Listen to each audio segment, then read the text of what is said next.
Kanselado na ang face-to-face classes ngayong araw mula kinder hanggang senior high school sa mga pampublikong paaralan sa Quezon City bilang pag-iingat sa habagat na pinalalakas ng bagyong Inday. May unang balita live si James Agustin. James.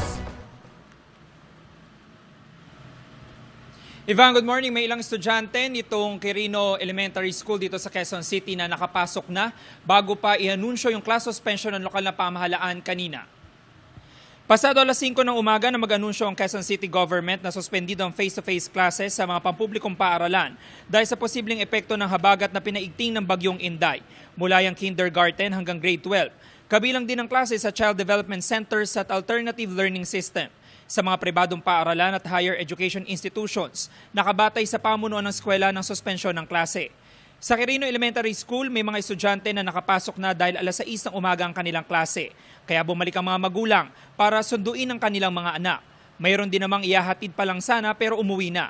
Ilang estudyante ang wala pang sundo kaya kinokontak na ng kanilang teachers ang mga magulang. Sabi ng ilang magulang, sana mas inaga ng suspensyon lalo't inaasahan ng masamang panahon. Ayon sa pamunuan ng eskwelahan, online classes munang ipatutupad ngayong araw. Pasok niya po is 6 a.m. Pero in-announce po sa group chat po namin ng 5:38. Pag ganong oras po kasi nasa biyahe na po kami. Mas okay naman po yun na, na i-suspend kaysa po magkasakit yung mga bata pag umulan po. Pagdating ko sa kanila, pagbalik ko doon, sabi cancel na daw. Kaya hinintay ko naman sila dito. Dalawang anak ko pa nasa loob pa eh.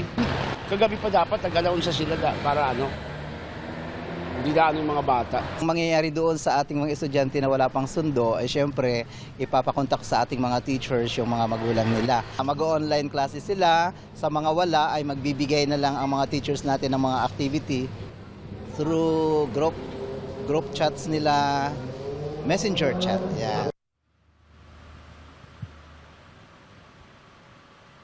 Samantala, Iban, sa mga oras na ito ay nakauwi na yung mga estudyante na nadatnan natin dito sa eskwelahan, maging yung kanilang mga guro. At sa lagay na panahon, ngayong alas 7 po ng umaga ay nakakaranas ng pag-ambon dito sa area ng Quirino Elementary School. Yan muna yung latest mula po dito sa Quezon City. James Agustin, GMA News.